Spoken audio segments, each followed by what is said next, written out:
Good afternoon. Today again I am going to continue set theory. Yesterday I have taught up to this relation between two sets, that is equal set, equivalent set. Today I am going to tell you something about subset. Once again, subset. So what is subset? A set B is formed by taking some or all elements of A, then B is known as subset of A.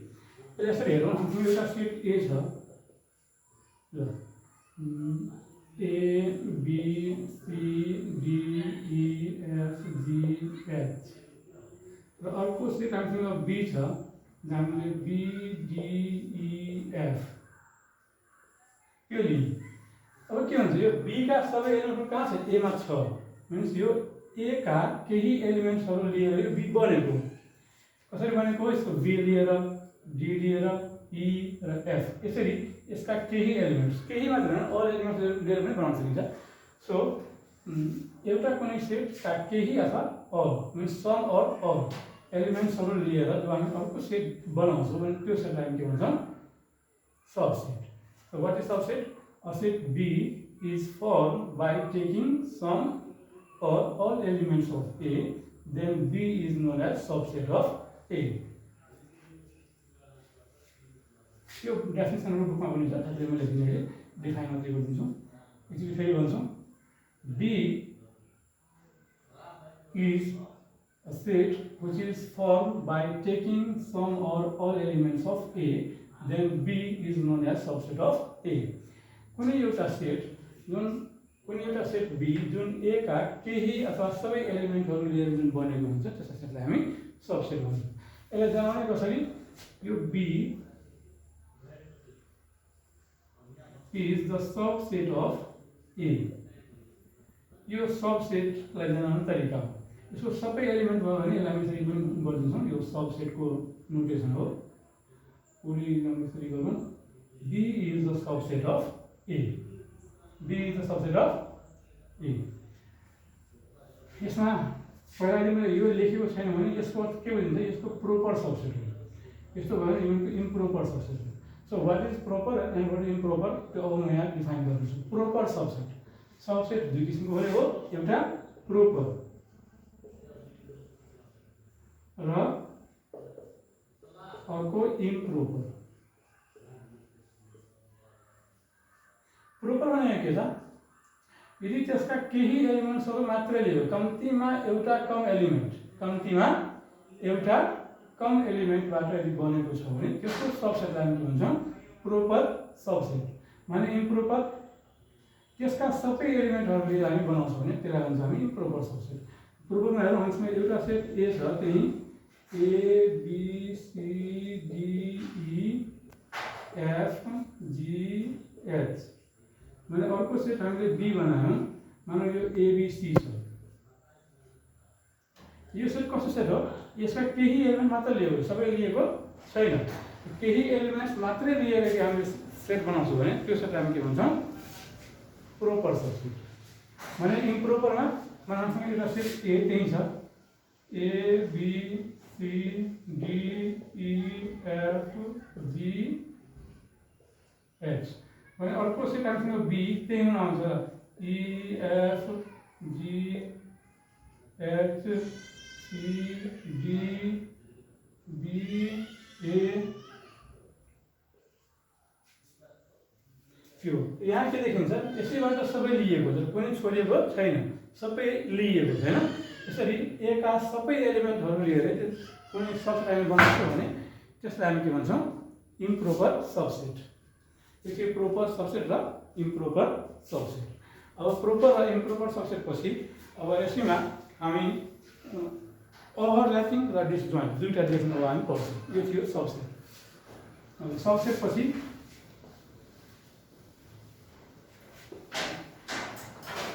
Overlapping.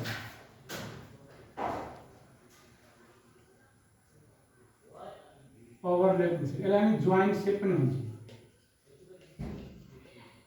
माने दुईटा set हामीसँग, एउटा set A छ र 1 2 3 4 5 र अर्को set हामीसँग B छ 2 4 6 8 10। यो दुईटा सेटमा हामी के हेर्दैछौँ, केही एलिमेन्ट कमन हो, जस्तै यहाँ 2 2, अर्को 4 4। यसरी दुईवटा सेटमा अथवा दुईभन्दा बढी सेटहरूमा यदि केही एलिमेन्टहरू कमन हुन्छ भने त्यस्तो सेटलाई हामी जोइन्ट सेट भन्छौँ।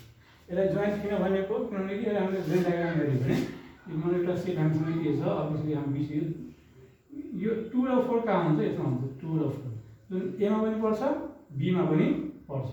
अब एमा पर्ने 1 3 5, बीमा पर्ने 6 8 10। यसरी दुईवटा सेट ए र बीमा 2 र 4 कमन छ, जसले गर्दा यसले के भन्छ जोइन गरिदियो हैन, दुईटै सेटलाई जोइन गरिदियो। त्यस कारण यसलाई के भन्छौँ, जोइन्ट सेट अथवा ओभरल्यापिङ। यसले ओभरल्याप गरेको छ, त्यसले यसलाई ओभरल्यापिङ सेट पनि भनिन्छ। र अर्को छ हामीसँग डिसजोइन्ट सेट।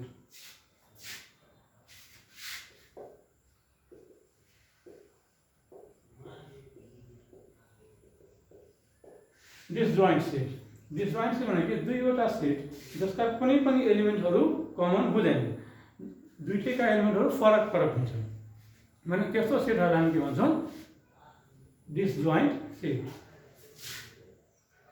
जस्तै हामीसँग एउटा सेट ए छ र 1 2 3 4 र अर्को सेट हामीसँग बी छ ए बी सी डी ई।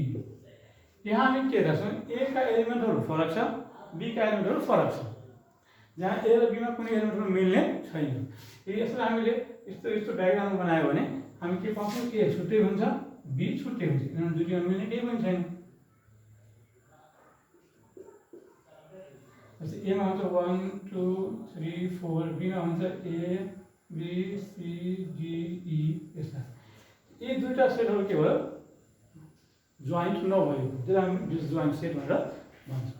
यही थियो रिलेसन बिट्विन टु सेट्स। अब हामी अपरेसनमा जाउँ।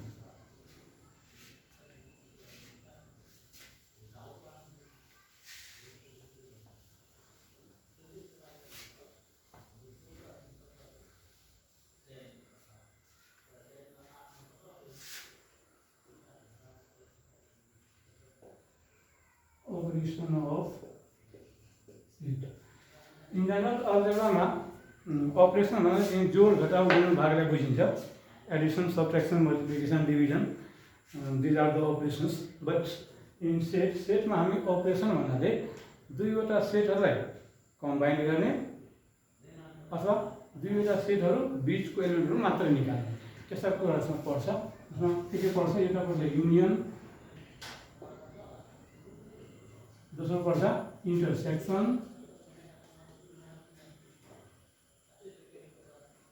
तेस्रो पर्छ कम्प्लिमेन्ट, अर्को छ difference, difference of two set, complement of a set, intersection of two or more than two set, त्यसरी युनियन। पहिला युनियन बुझौँ। युनियन अफ पहिला हामी टू सेटमै गरौँ, त्यसरी टू भयो भने त्यसरी 2 3 4 जति पनि गर्न सकिन्छ। यसपछि हाम्रो अप टु 10 सम्म 2 सेट र 10 मा केही 3 सेटसम्मको छ, त्योभन्दा बढीको छैन। त्यसैले त्यति डिपमा हामी जाँदैनौँ। पहिला 2 सेट्समा बुझौँ, अनि 2 सेट्सको थाहा भएपछि 3 सेट हामी गर्न सकिन्छ। Union of two set, union of two set भन्नाले के भनिन्छ, दुईवटा सेटहरूका को संयोजन, युनियन, नेपालीमा यसलाई संयोजन नै भनिन्छ। So union of two set, union of two set भन्नाले के हुन्छ, एउटा सेट ए छ हामीसँग, अर्को सेट बी छ। ए का सबै एलिमेन्ट र बी का सबै एलिमेन्टलाई न छुटाइकन न दोहोऱ्याइकन,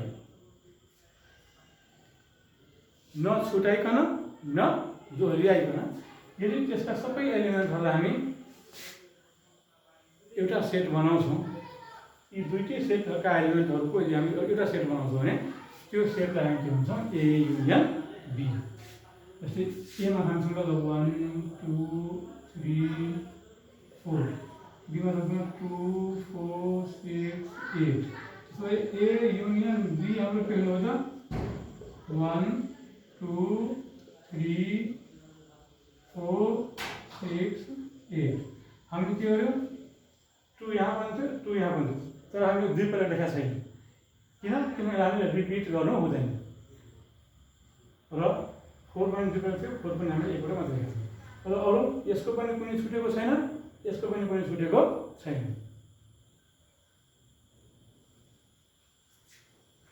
यसरी दुईवटा सेट ए र बी का सबै एलिमेन्टहरू नदोहोऱ्याइकन नछुटाइकन यदि हामीले लेख्यो भने त्यसबाट बनेको सेटलाई हामी के भन्छौँ ए युनियन बी। अर्थात् ए युनियन बीमा यस्ता एलिमेन्टहरू हुन्छ जुन आइदर एमा पर्छ और बीमा पर्छ। Means A union B the set in which the element either belongs to A or belongs to B। ए र बी दुईवटा मध्ये कुनै एउटामा पर्यो भने त्यसलाई हामी ए युनियन बी भन्न सक्छौँ। अर्को छ इन्टरसेक्सन।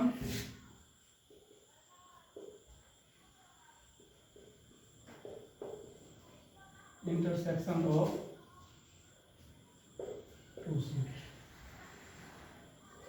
इन्टरसेक्सनमा हामी के गर्छौँ, जसरी युनियनमा हामीले नाइदर रिपिटिङ नर लिङ्किङ, जहाँ हामीले छोडेको पनि छौँ रिपिट पनि गरेको छौँ, त्यसरी बनाएको छ भने इन्टरसेक्सनमा only those element which belongs to both, त्यस्तो एलिमेन्ट्सहरू हामी मात्रै इन्क्लुड गर्छौँ। त्यहाँबाट बनेको सेटलाई हामी भन्छौँ इन्टरसेक्सन। मानौँ एउटा सेट हामीसँग ए छ, ए भने यहीँ 1 2 3 4 छ, र अर्को बी हामीसँग 2 4 6 8 छ। अब हामीसँग के भन्नुभयो यी दुईवटामा कमन एलिमेन्ट छ, अर्थात् दुईटैमा मिल्ने एलिमेन्ट छ। कुन कुन एलिमेन्ट यस्तो छ जुन दुईटैमा कमन छ, त्यस्ता एलिमेन्ट्सहरूको सेटलाई हामी के भन्छौँ इन्टरसेक्सन। यसलाई के जनाइन्छ इन्टरसेक्सनलाई यसरी ए इन्टरसेक्सन बी। यो अपवार्ड गयो भने युनियन, डाउनवर्ड गयो भने इन्टरसेक्सन। सो इन्टरसेक्सनमा हामी के लेखेर कस्तो element the element which is common in both A and B. So which elements are common, that is 2 and 4। Only 2 and 4 are common, so the set of these two elements is known as intersection of the set। यसलाई हामी van डायग्राममा पनि देखाउन सक्छौँ। जस्तै युनियनमा भयो भने युनियनको लागि हामीसँग दुईटैमा कमन छ भने त्यसलाई हामी जोइन्ट सेटमा लेख्छौँ। यदि कमन नभएको भए हामी त्यसलाई डिसजोइन्ट लेख्छौँ। अब यो जोइन्ट लेखेपछि हाम्रो बिचमा कुन हुने पर्छ the element that are common. Common कुन कुन छ भने 2 4, यसमा हामी 2 4 लेखिदिन्छौँ। अब यसमा एमा रिमेनिङ एलिमेन्ट्स कुन कुन छ, त्यसमा 1 र 3 1 र 3 हुन्छ। त्यसै गरी बीमा कुन छ अब रिमेनिङ एलिमेन्ट्स यहाँ 2 4 6 8 छ, हामीले यहाँ रिपिट गरेका छौँ, जसमा हामीसँग 2 4 आइसक्यो, बाँकी रहेको 6 र 8। यसरी यसलाई हामी भेन डायग्राममा पनि रिप्रेजेन्ट गर्न सक्छौँ, जसलाई हामी यसरी यो रेक्ट्याङ्गुलर सेपमा रिप्रेजेन्ट गर्ने गर्छौँ, जसलाई हामी भेन डायग्राम भन्छौँ। यसरी भेन डायग्राममा देखाउन सकिन्छ। यो युनियन, अर्को इन्टरसेक्सन। त्यसै गरी अर्को छ complement.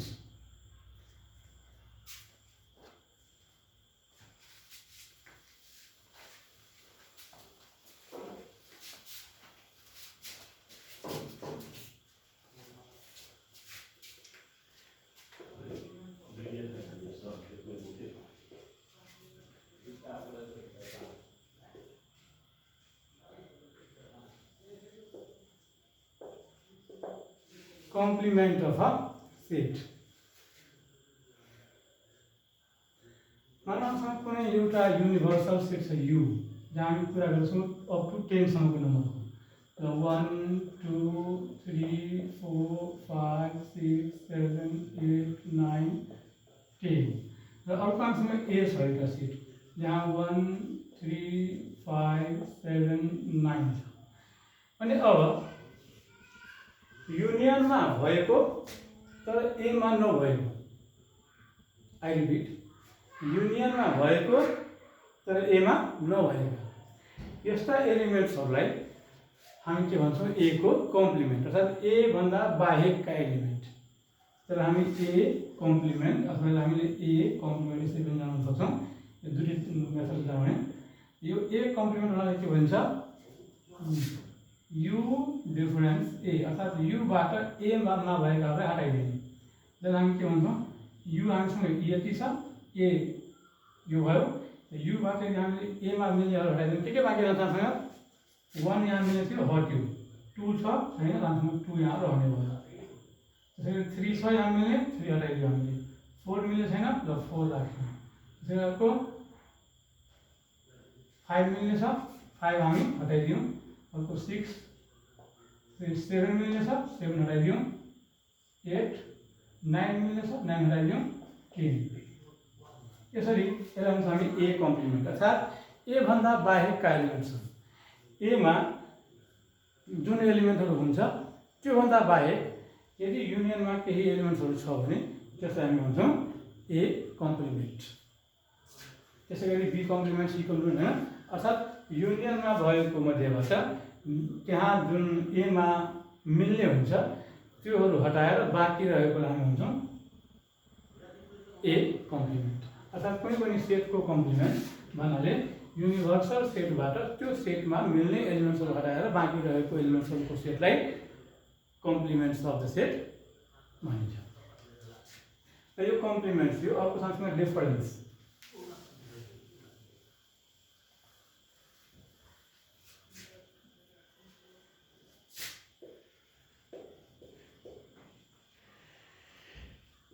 Difference of a set, difference of set मात्रै गरौँ ल। डिफरेन्स अफ सेटमा हामी पहिला के बुझ्छौँ, डिफरेन्स, फरक। मनासँग यो ए एउटा सेट छ ल, A B C D E, B अर्को सेट सँग C D E F G भने ए डिफरेन्स बी लेख्ने बेला हामी यसलाई ए माइनस बी के रूपमा लेख्छौँ, तर पढ्ने बेला हामी के पढ्छौँ, ए माइनस बी पढ्छौँ। हामी के पढ्छौँ यसलाई, ए डिफरेन्स बी। त्यसै गरी यसलाई हामी के पढ्छौँ, बी डिफरेन्स ए। यो ए डिफरेन्स बी के हो र बी डिफरेन्स ए के हो तिमी बुझ्नु। ए डिफरेन्स बी भन्नाले एबाट बी मा मिल्ने एलिमेन्ट्सहरूलाई हटाएर ए मा बाँकी रहेका एलिमेन्ट्सहरूको सेटलाई ए डिफरेन्स बी भनिन्छ। फेरि भन्छौँ, हामी एबाट बी मा मिल्ने एलिमेन्ट्सहरू हटाउँछौँ, तर ए को बाँकी, कुनको बाँकी, ए को बाँकी एलिमेन्ट्सहरूको सेटलाई ए डिफरेन्स बी भनिन्छ। यहाँहरू हामीसँग ए मा छ A B C D E, यसबाट बी मा मिल्ने कुन कुन छ त्यो हामी हटाइदिन्छौँ, बाँकी राख्छौँ कुनको, ए को। यसमा एसँग मिल्ने छ छैन, हामीले ए राख्यौँ। बीसँग मिल्ने छ छैन, बी राख्यौँ। सीसँग मिल्ने छ हटाइदियौँ हामीले। डी मिल्ने छ हटाइदियौँ, ई पनि मिल्ने छ हटाइदियौँ। अनि हामीलाई के बाँकी रहेको छ, यति मात्रै, ए र बी। अर्थात् एबाट बी मा मिल्ने एलिमेन्ट्सहरू हटाएर ए मा बाँकी रहेको एलिमेन्ट्सलाई हामी के भन्छौँ, ए डिफरेन्स बी। त्यसै गरी B difference A, B difference A मा के हुन्छ, बी का एलिमेन्ट्सहरूको मध्ये ए मा मिल्ने एलिमेन्ट्सहरू हटाउँछौँ र बी को बाँकी एलिमेन्ट्सहरू हामी राख्छौँ भने त्यसलाई हामी भन्छौँ बी डिफरेन्स ए। अनि बी मासँग C D E F G छ र ए मा A B C D E छ। बीबाट ए मा मिल्नेहरू जुन छ त्यो हामी हटाइदिन्छौँ र बाँकी राख्छौँ। ल बीमा हामीसँग के छ, यहाँ C D E F G, C यहाँ मिल्ने छ हटाइदियौँ हामीले, डी मिल्ने छ हटाइदियौँ, ई पनि मिल्ने छ हटाइदियौँ, एफ यसमा मिल्दैन हामी एफ राख्छौँ, जी पनि मिल्दैन त हामी जी पनि राख्छौँ। यसरी बनेको जुन सेट हो यसलाई के भन्छ हामी, डिफरेन्स। यसलाई भन्छौँ difference of set.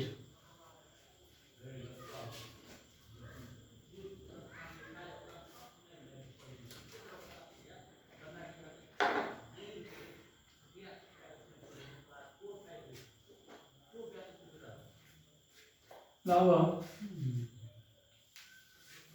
Cardinal number बुझौँ। कार्डिनल नंबर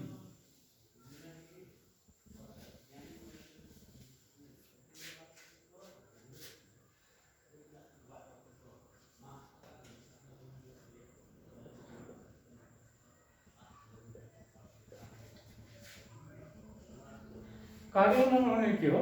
कुनै एउटा सेटमा भएका एलिमेन्ट्सहरूको संख्या। The number of elements in any set is known as cardinal number. भन्नाले हामीसँग कुनै एउटा सेट ए छ, एमा छ A B C D E. त्यसो भए यसको कार्डिनल नंबर हामी number of A equal to कति हुनुभयो? A B C D E 5 छ, 5 भयो। त्यसरी हामीसँग कुनै बी छ, बीमा हामीसँग ल 1 2 3 4 5 छ। नंबर अफ बी के हुनुभयो? नंबर अफ बी यो पनि 1 2 3 4 5 वटा एलिमेन्ट छ, 5 भयो। यसलाई भन्छ हामी कार्डिनल नंबर। यसको प्रयोग कहाँ हुन्छ? आफैले सर्वेहरुमा जब हामी सर्वे गर्छौं हैन, जस्तै कुनै एउटा गाउँमा गयो हैन, कुनै एउटा स्कुलमा गयो, त्यहाँ फुटबल खेल्ने कति, भलिबल खेल्ने कति, यी विभिन्न जुन सर्वे गर्दाखेरि हामी त्यहाँ मानिसहरूको संख्या काउन्ट गर्छौं। त्यही संख्या पनि के हो? Cardinal number. जस्तै फुटबल खेल्ने, भलिबल खेल्ने, दुई टिम खेल्ने, अथवा भलिबलमा नपराउने, फुटबलमा नपराउने, यी यस्ता संख्याहरूलाई हामी के भन्छौँ? त्यही कार्डिनल नंबर। यो कार्डिनल नंबर हो हैन। ल कार्डिनल नंबर पछि अन्य प्रब्लम्सहरु छ, त्यो प्रब्लम्सहरु हामी भोलि गरौँला। भिडियो लामो हुन्छ, त्यसकारणले आज मैले यति गरेँ। Stay safe at home. Thank you.